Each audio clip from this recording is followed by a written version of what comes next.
ओम शांति। आज आपका 95 दिन का महावरदान।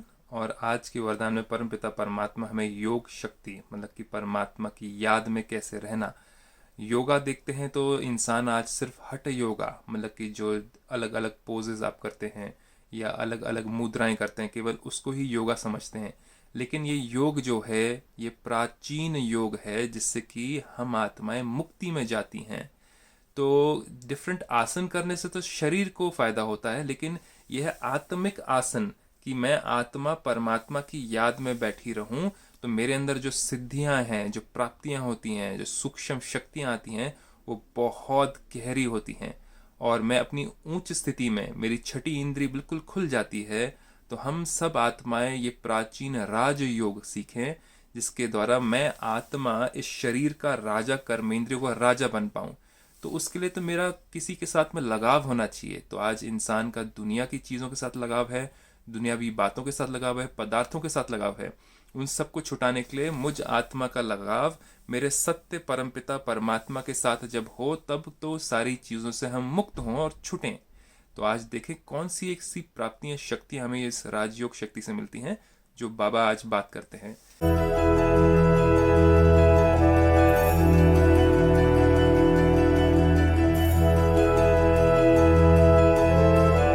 तो बाबा कहते हैं आज के वरदान में, मन मना भव की स्थिति द्वारा मन के भावों को जानने वाले सफलता स्वरूप भव।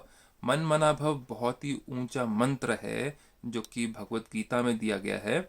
और मन मना भव, मन को मना करके एक भव भगवान में लगाओ। तो पहले मन को तो मनाना पड़ेगा कि मैं कौन हूं, मैं एक आत्मा हूं, मैं ये शरीर नहीं हूं। जब तक मन ये ना माने कि मैं आत्मा हूं तब तक हम आत्म अभिमान में नहीं, हम देह के अभिमान में, देह के अहंकार में रहते हैं। जिस कारण से मुझ आत्मा का परमात्मा से मिलन होना मुश्किल होता है, क्योंकि ये बीच में आ जाता है। जैसे कहा जाता है ना कि एक रेडियो की जो सिग्नल्स हैं उसको अगर आप काटना चाहो तो आप किसी और फ्रीक्वेंसी को भेजो ताकि वो रेडियो के सिग्नल्स आप तक, आपके रेडियो तक पहुंच ना पाए। कहाँ से?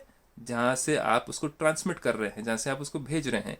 तो परमात्मा तो रेडियो सिग्नल्स को भेज रहे हैं, परमात्मा अपनी शक्तियों को, प्यार को भेज रहे हैं दिन भर। लेकिन हम आत्मा उसको क्यों नहीं कैच कर पाती? क्योंकि ये बीच में ये छाल आ जाता है, ये कपड़े आ जाते हैं, ये शरीर, ये देह आ जाती है, देह की बातें आ जाती हैं, जिस कारण से मैं आत्मा परमात्मा से कनेक्ट नहीं कर पाती। तो मुझ आत्मा और परमात्मा में केवल एक ही डिफरेंस है, ये शरीर के संकल्प, ये शरीर की बातें, दिनचर्या की, दिन भर इसके बारे में सोचना। तो परमात्मा कहते हैं मन मना भव करने का एक ही तरीका है, ये शरीर और शरीर की मायावी बातों को दूर कर करके मुझ एक भगवान में मन को लगाओ। तो पहले तो मन को मनाना। तो मन मना भव की स्थिति द्वारा मन के भावों को जानने वाले सफलता स्वरूप भव, जब हम ये कर पाएंगे तब जाकर के हम मन के भावों को पहचान पाएंगे। विस्तार में चलें। जो बच्चे मनमना भव की स्थिति में स्थित रहते हैं वह औरों के मन के भाव को जान सकते हैं। तो आपके आपस में तू मैं नहीं होगी, आपकी आपस में बहसें नहीं होंगी। तो आप बहस करते हैं तो वो सारी जितनी भी बहसें होती हैं आपकी, वो सारी खत्म हो जाएंगी। क्यों? क्योंकि आप औरों के भाव को पहचान पाएंगे।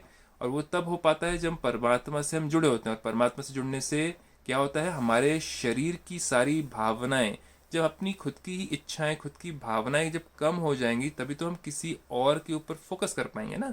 तो परमात्मा कहते हैं जब मैं मन मना भव हूं तो मेरे अंदर विकार, अहंकार कि मेरी बात राइट होनी चाहिए, तो हम औरों की बात नहीं सुन पाते हैं कि वो कहना क्या चाहते हैं। जब मैं ही सही हूँ, अहंकार हो, तो हम औरों की बात को समझ नहीं पाते गहराई से।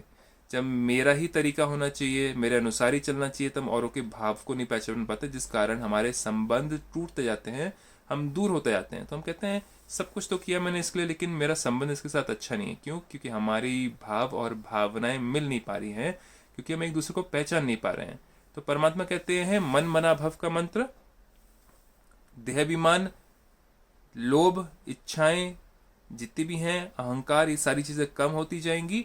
ऑटोमेटिकली यहाँ स्वच्छता आती जाएगी, आत्मा स्वच्छ होती जाएगी। और हम और आत्माओं के भाव और भावनाओं को पहचान पाएंगे कि वो चाहते क्या है, और जो चाहते हैं क्या वो सही है या गलत है। तो परमात्मा कहते हैं जो बच्चे मन मना भव की स्थिति में स्थित रहते हैं वह औरों के मन के भाव को जान सकते हैं।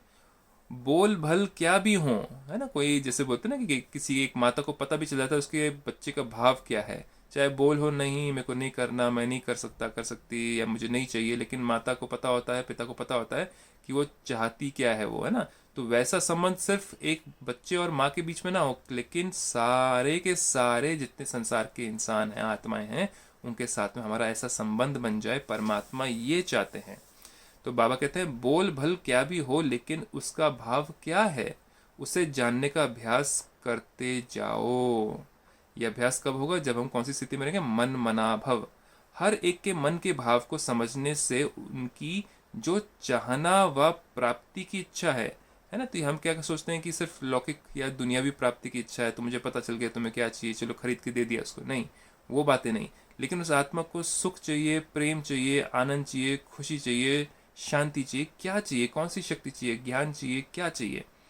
तो बाबा कहते हैं प्राप्ति की इच्छा है वह पूरी कर सकेंगे, इससे वे अविनाशी पुरुषार्थी बन जाएंगे। कौन, जिन आत्माओं को आप प्राप्ति करा देते हो, परमात्मा से जोड़ देते हो, उनको जो कमी कमजोरी है, जो दुख है, उसको आप जब मिटा देते हो, तो वो क्या हो जाते हैं, वह अविनाशी पुरुषार्थी। किस चीज का पुरुषार्थ करेंगे, अपने अंदर की कमी कमजोरियों को निकालना और परमात्मा से राजयोग, योग लगाना, उस चीज में उनकी याद में बैठने का पुरुषार्थ है ना। पुरुष मतलब आत्मा, उसके अर्थ वो कर्म करना शुरू करेंगे। दुनियावी कर्म तो हम बहुत करते हैं अपने शरीर के लिए, शरीर निर्वाह के लिए, लेकिन आत्मिक कर्म परमात्मा से जुड़ने के बाद होता है। आत्मा की मैल को मिटाना, काम विकार क्रोध लोभ मोह अहंकार को मिटाना, इसको पुरुषार्थ कहते हैं, पुरुष अर्थ।